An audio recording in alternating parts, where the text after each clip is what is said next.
Dehradun rape कांड की police ने सुलझाई 24 घंटे में गुत्थी।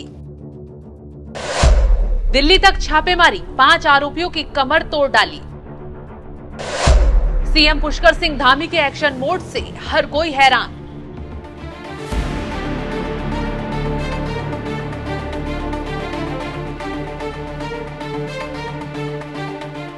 नमस्कार, आप देख रहे हैं एनएमएफ न्यूज में आपके साथ शबनम। बंगाल की घटना से पूरे देश का गुस्सा कम हुआ नहीं था कि उत्तराखंड में भी दरिंदगी की एक घटना ने सबको दहला कर रख दिया, क्योंकि यहाँ मुख्यमंत्री पुष्कर सिंह धामी और उत्तराखंड पुलिस के एक्शन मोड ने चंद घंटों में ही आरोपियों की ऐसी कमर तोड़ डाली, हर कोई हैरान रह गया। वैसे भी उत्तराखंड में अपराध पर नकेल कसने के लिए सीएम पुष्कर सिंह धामी हमेशा एक्टिव मोड में रहते हैं। दिन हो या रात 24 घंटे राज्य पर पैनी नजर बनाए रखते हैं।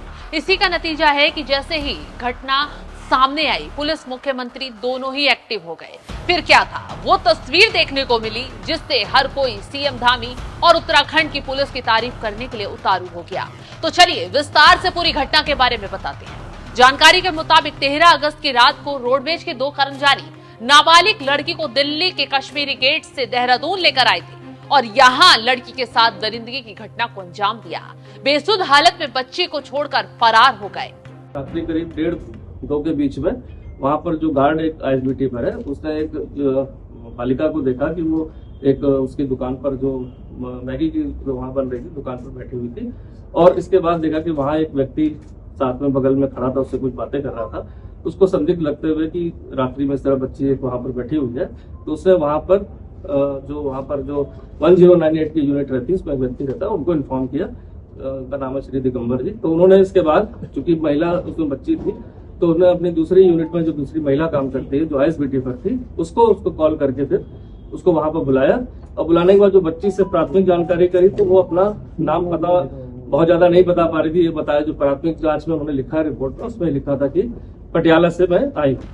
सूचना मिलते ही पुलिस मौके पर पहुंची तो देहरादून पुलिस ने तुरंत पीड़ित को अस्पताल में भर्ती कराया और वक्त रहते ही आरोपियों की धरपकड़ शुरू कर दी।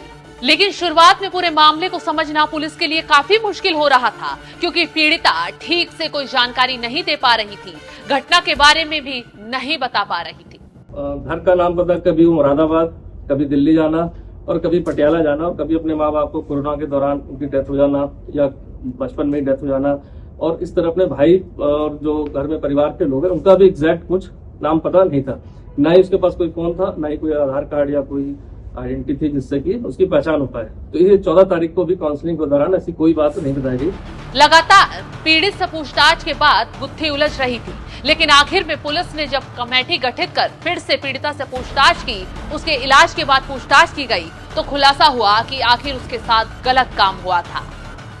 तो नेक्स्ट डे जब काउंसलिंग की गई तो ये बात कुछ आई कि उसके साथ कोई गलत बात हुई, जैसा उसने बताया। इसके बाद फिर उसकी 3rd काउंसलिंग हुई, नेक्स्ट डे फिर से करी गई काउंसलिंग। तो जब इस काउंसलिंग के बाद ये चीज निकल के आई कि हाँ भाई, ये कोई मुरादाबाद में रहने वाली है, अब दिल्ली गई थी और दिल्ली के बाद यहाँ आई, लेकिन माता पिता इसके नहीं है। और इस तरह से ये घटना प्रकाश में आ रही कि इसके साथ कोई घटना ऐसी हुई होगी। और तो इस पर उनके द्वारा एक तहरीर जो है कल साय को जो हमें प्राप्त हुई थी, इसके बाद हमने तत्काल जैसी चीज प्राप्त हुई, एक टीम का गठन महिला अधिकारी और सभी के साथ हमने बना दिया था इसमें कि वो जाए मौके पर। क्योंकि घटना स्थल भी बहुत ज्यादा स्पष्ट नहीं था, लेकिन आईएसबीटी से चूंकि वो मिली थी वहां से, इसलिए आईएसबीटी से हमने कैमरे को खंगालना शुरू किया। तो बहुत सारी हमें फुटेज मिली। इस फुटेज में बालिका आराम से वहां जगह बैठी हुई मिली। इसके बाद एक व्यक्ति वहां पर घूमता दिखाई दिया बगल में, और इसके बाद गार्ड ने जो सूचना दी तो वो कॉरबोरेट हो गई थी हमारी पूरी घटनाक्रम की। इस तरह से घटनाक्रम हुआ। पीड़ित से पूछताछ के आधार पर दिल्ली तक सीसीटीवी कैमरों की छानबीन की गई और आखिर में लड़की को बस से ही देहरादून लाने वाले 5 आरोपियों को धर दबोचा गया।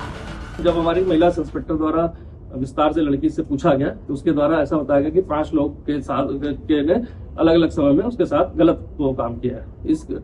इसके आधार पर भी जो आदमी सस्पेक्ट वहां घूम रहा था, उस फुटेज को लेकर वहां के जितने भी हमारे ड्राइवर या काम करने वाले लोग हैं, कर्मचारीगण आईएसबीटी के आसपास रहते हैं दुकान पर, उन सबसे हमने वेरिफिकेशन कराया कि कोई इसको पहचानता होगा। तब उसकी शिनाख्त हुई कि वो भगवानपुर एक ड्राइवर है, जो एक बस का नंबर दिया कि इस बस का ड्राइवर है और ये भगवानपुर में मूल रूप से रहने वाला है और आज अवकाश पर है, उसकी ड्यूटी ऑफ है और वो अपने घर गया होगा। इसके आधार पर पुलिस टीम हमारी जो सस्पेक्ट था उसकी तलाश में निकल गई। साथ ही साथ मुकदमा दर्ज करके मेडिकल की जो प्राथमिक कार्रवाई होती है उसको प्रारंभ कर दी गई रात्रि में।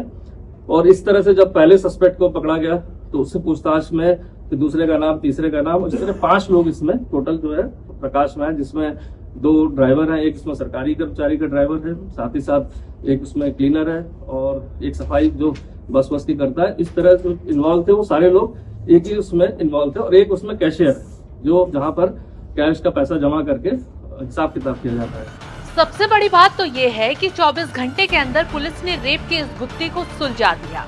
जहां बंगाल की गुत्थी को उलझने में इतना वक्त लग गया, पूरा देश उफान पर आ गया, गुस्सा फूट पड़ा, वहीं उत्तराखंड में सीएम पुष्कर सिंह धामी के एक्शन मोड ने और पुलिस के एक्टिव मोड ने आरोपियों को तुरंत गिरफ्तार कर लिया। 5 आरोपियों को जेल भेजने का काम कर दिया गया है। आरोपियों में 2 बस ड्राइवर, एक कंडक्टर, एक कैशियर और एक सफाई कर्मचारी को गिरफ्तार किया गया है। पुलिस ने बस को भी कब्जे में ले लिया है। सभी पहलुओं पर गहनता से आगे की जांच की जा रही है। फिलहाल पुलिस नाबालिग के परिजनों से भी संपर्क कर रही है।